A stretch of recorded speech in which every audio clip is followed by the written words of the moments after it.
But the one thing I suspect you don't know about General Musharraf is that he has a wicked sense of humor. When I first met General Musharraf in February 1999, during the tense commercial break, as we sat facing each other, I looked at General Saab's tie and I said, General Saab, that's a very attractive tie you're wearing. General Musharraf smiled and nodded, and minutes later, our verbal duel recommenced. But when it was time to leave, I walked up, I put out my hand and I said, General Saab, and he held my hand and he said, wait, wait, wait. He undid his tie, took it off and put it around my neck. General Saab, I said, I wasn't hinting. And he looked at me and he said, of course you want. But ye bhi yaad rakhna, aaj ke din agar aapne jooty maangi hoti, to wo bhi mil jati. General Musharraf, I've come to know, is a man who can be outspoken. When he wants, he can be quarrelsome. Frequently, he's defiant. Often, he's critical.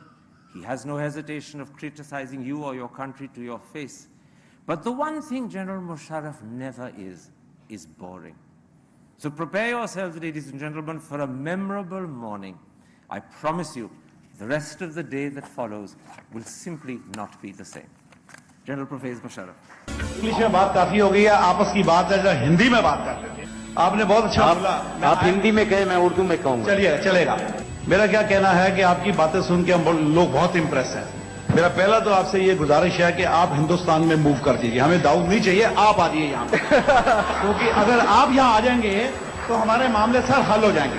पर एक बात बड़ी हमारे सब जो ये अगस्त gathering को लग रही है कि 26/11 को जो हुआ वो तो आप संभाल नहीं सके। अभी हम हिसाब किताब कर रहे हैं कि हुआ कि नहीं हुआ, आपने किया कि नहीं किया, पाकिस्तान ने किया कि नहीं किया। अभी हमारी गवर्नमेंट हिसाब किताब कर रही है। ये हमारा जेस्चर है कि हमने जवाब गुस्से में दिया, हम प्यार से बात कर रहे हैं। पर आपने करा क्या? आपकी क्या गारंटी है कि हमारे देश में दोबारा टेररिज्म नहीं होगा? क्यों नहीं होगा? क्योंकि आप तो श्रीलंका की टीम को नहीं बचा सके। आपने वहां पर भी अटैक कर दिया पाकिस्तान के अंदर। तो अगर आपसे बात नहीं संभलती है तो हमें अमृतसर वालों को 3 महीने के लिए लाहौर दे दीजिए, हम सब संभाल देंगे, टेररिज्म खत्म कर देंगे। और 3 महीने के लिए दिल्ली शहर को कराची दे दीजिए, हम सब संभाल देंगे, दाऊद को भी ले आएंगे यहाँ पर और टेररिज्म भी खत्म कर देंगे। मेहरबानी करिए, आप इंडिया आ जाइए। अच्छा, okay.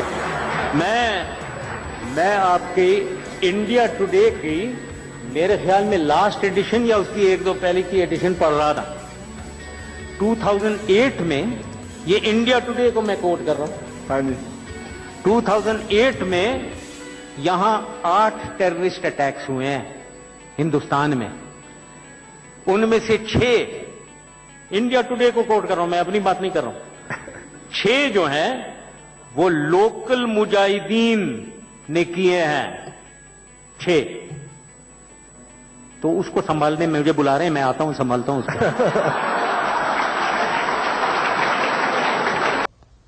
Hold on now. When I'm talking, please don't interfere.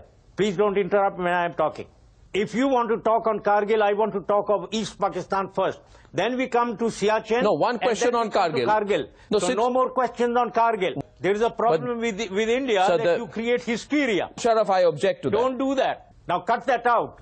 I don't take that. When your soldiers are beheaded, you will object. Let me say it with confidence. I think you are telling lies. I think you are doing it with some design. Enemy is beheaded by any Pakistani soldier. It is not done. This is not our culture. This is not what disciplined army does. Realistically, besides the rhetoric, Pakistan cannot afford to engage India. If today you escalate on the line of control, Pakistan army will divert all its attention to the external threat from India. You said recently you don't regret the Kargil operation. No. So 6 Indian soldiers were brutally mutilated in the summer of 1999. Was this the right way? I am getting worked up, but I am controlling myself. Yes, sir.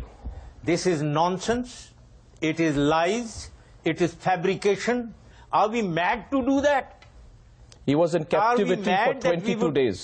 Hand over such mutilated bodies to you? Why wouldn't we just deny that they are not there? Are we that mad? The most experienced commentators in America are now saying that Pakistan's bogey of Kashmir, which has been used. The bogey of Kashmir, as you said, well, I won't call it a bogey at all. It's a great reality. And if anyone in India calls it a bogey, where they are very, very divorced from reality. Let's see which way the global opinion moves. Thank you. I don't get impressed by global views. I have my own views, and I have views of Pakistan. And I believe in projecting Pakistan views. Absolutely. And What does it mean to you, surgical strikes? Where do you think we would strike? Wherever you strike, there will be a strike back. If I'm a soldier, I won't be worth my salt if I don't strike you back. And no soldier in Pakistan, it annoys the soldiers and the officers of Pakistan. How dare they talk of surgical strikes? What surgical strikes? So you are saying in the event India does a military strike, there will be war? Obviously, we are a sovereign country. How can you come and attack us? Even if it is a surgical strike where you say hit terrorist camps in... No, sir. Okay. Absolutely. You cannot do that. You must not do that. Absolutely. No. You're saying Pakistan will retaliate and there will be war? I am a soldier, and this is my feeling. If anyone attacks my country, that must be responded. ये इनको इस किस्म की फजूल बातें बंद करनी चाहिए, क्योंकि कोई सर्जिकल स्ट्राइक अगर पाकिस्तान के खिलाफ करेंगे तो हमारी फौज ने और हमारी आवाम ने कोई चूड़ियां पहन के नहीं बैठे हुए हैं. हम क्यों ना सर्जिकल स्ट्राइक उधर कर दें जाकर. तो ऐसी कोई बात नहीं है. यहाँ हमारी एक अल्हम्दुलिल्लाह एक फोर्स लेवल हमने मेंटेन किया हुआ है जो डिटरेंस फोर्स लेवल है, और हमारे में एक रिजॉल्व भी है कि हम उस फोर्स को यूज करेंगे अगर कोई भी हमें खतरा हुआ. Security threat from India decreases. Yes, if the security threat decreases, which means that the Indian armed forces move off from our borders, right? They are on our borders. 80% of your military army is on Pakistan borders. It's not 80%, it's much lower. I am a military man, maybe you don't know your figures. Let me tell you, you have 33 infantry divisions, 25 are on against Pakistan borders. You have 3 armored divisions, all 3 against Pakistan. You have 3 mechanized divisions, all 3 against Pakistan. Now, if you have any doubts, get to your figures in India, and I know this. No, I've done my figures, but the Indian Army's preoccupation and deployment, even in the Chinese side and the eastern side. Only 8 divisions, I know that. 4 against NEFA in China, and the other 4 are in Assam and Bangladesh. I know everything. I would say a figure of 60-40 would be appropriate. But anyway, so go back, one last question with you. One last question with you. Sir. Don't tell me something which is wrong. You are wrong. Okay? No, now, I think that's a debatable issue. One last question. I am telling you 3 armored division, all 3 against, are they against Chinese border? No, they are not. So what, this is the offensive force. 3 mechanized divisions. This is the offensive force. They are all against Pakistan. Point seen, but there is the figure-wise, the deployment is not 80%. But to go back to the, I am not agreeing at all. You keep saying that. You are saying a wrong thing. You are misleading the whole Indian public. It's a terrorist organization. For you, what is it? Well, we'll enter into a debate when one man's terrorist is the other man's freedom So fighter. is the Lashkar-e-Taiba freedom fighter for you? From our point of view, anyone who is fighting in Kashmir, in your part of Kashmir, is a mujahid who is fighting for the freedom, for the rights of the people, as enshrined in the United Nations Charter by the United Nations, recognized as a dispute. Okay? Now, the other part, terrorism, they are fighting against the Indian army, right? And Indian army is killing the civilians. So who's a terrorist? Isn't the Indian army terrorist? I must ask you this question about what happened in Mumbai. It was most unfortunate. There is no doubt. Any sane person would agree that this kind of an act in Bombay was a terrorist act, and terrorists have no nationality. Now, right on day 1, the day it has happened, right on the second day, ISI has done it, Pakistan government has done it, Pakistan army is involved, officers are involved. Now, should we say the same thing about Lahore just now? No, we must not say that. People have said it. Sorry? I said people have said it in Pakistan. Some yes, but not of the level, Arun Saab, of the war hysteria that was developed because of Bombay. A war hysteria that there will be surgical strikes, there will be military action, people saying go and punish Pakistan. Please understand, these are very serious statements. Pakistan has armed forces. Do give considered responses. Are there any training camps for terrorists in Pakistan? This is the time for frank talk. देखिए जी बात ये है that what have you and us been doing to each other? I know that there is a terrorist of ours sitting in Kabul. I know who is financing them. I know where he gets weapons from. I know what your embassies in maybe Jalalabad and Kandahar are doing. We have documentary evidence. I know the terrorists who are doing terrorism in Pakistan, they visit Delhi and they are received here. I've seen photographs and we have documentary evidence. From 47 onwards, we have been on a confrontation course. We have not accepted each other's reality. You more than us. You try to do damage to us. We are not sitting idle. We try to do damage to you. And I'm being very blunt and very straightforward. Your RAW does exactly what ISI does. And I would say that the ISI does exactly what your RAW does. But have you also thought of what has happened to Pakistan? Have you also thought how Bangladesh separated from Pakistan? Have you also thought what happened in Bangladesh with the Mukti Bahini and who was arming them and who was training them? Pakistan has been divided. Who did that? We know who did that. You know who did that. We all know that. मुझे डर तो इस बात का है कि जो अफगानिस्तान में हो रहा है उसका असर आप पे पड़ेगा या नहीं पड़ेगा, आपके वतन पे पड़ेगा या नहीं पड़ेगा। जनरल साहब, आप जब कहते हैं कि मैं रिटायर हो गया हूं, मैं बैठ गया हूं, ये फारूक अब्दुल्ला कबूल करने के लिए तैयार नहीं है। क्यों तैयार करने के लिए नहीं है?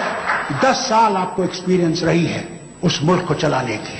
और मैं इनके सामने कहना चाहता हूं कि यहां सब बैठे हुए हैं कि 10 साल में पहली दफा एक ऐसी सूरत आई जबकि हम ये समझते रहे कि कश्मीर का फैसला जरूर होगा और एमिकबली होगा। हिंदुस्तान भी उसे कबूल करेगा, पाकिस्तान भी उसे कबूल करेगा और जम्मू कश्मीर का अवाम भी उसे कबूल करेगा। गलती कहां हो गई उसकी तरफ मैं आपको नहीं ले जाता, मगर आपसे गुजारिश करता हूं कि अल्लाह के वास्ते मैं आपसे अपील करता हूं कि घर में बैठ के आराम से हमारे मसले हल नहीं होंगे। हमारे मसले हल होंगे जब उनको गर्दन से आप पकड़ लेंगे। आपके मुल्क की हालत जो है वो हमें मुसीबत में डालती है। What we want is peace. What you want is peace. Can you deliver that peace? That is what I want to know. Because you cannot deliver peace by sitting in a government house and saying, now I have done my 10 years, I retire. That is not the way. Better is to receive a bullet here than to receive a bullet in the back. Thank you.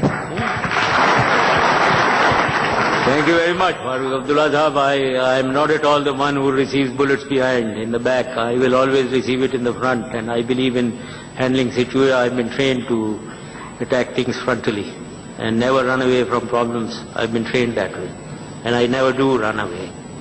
It's a question of what I can do. Well, I certainly would like to contribute towards peace. मैं क्यों आया हूँ यहाँ? बहुत लोगों ने मुझे, मेरे दोस्तों ने, मैं बता रहा हूँ आपको, मेरी बेटी ने कहा क्यों जा रहे हैं आप, क्या क्यों जा रहे हैं, why are you going? And I came here. Didn't I know that there will be hostile questions? Of course I knew. Everyone was telling me that you will be grilled. I said, that doesn't matter. They try to grill me, I'll try to grill them. There is no. So, अगर मैं कुछ contribute कर सकता हूँ, I would like to certainly contribute. But I don't know. I am not in government, so certainly I cannot act on behalf of the government of Pakistan. They are doing whatever they are doing. I am not here to judge them what they are doing and what they are not doing. But I expect, obviously, as a patriotic Pakistani, that they run Pakistan well and we progress and there is peace. I'd like to now close this. I'd like to thank you, General Saab, for very patiently answering everybody's questions. Like a good general, you stood your ground, didn't budge much. I know very few political leaders, and he used to do this when he was president too, who could engage with the press, with an audience like this, for any questions you asked. He was a nightmare for his officers who used to stand by him, but he was always frank, always candid, in office, and now I see even more so out of office. General Saab, thank you so much for being here with us. I think he deserves a standing ovation, ladies and gentlemen. Thank you.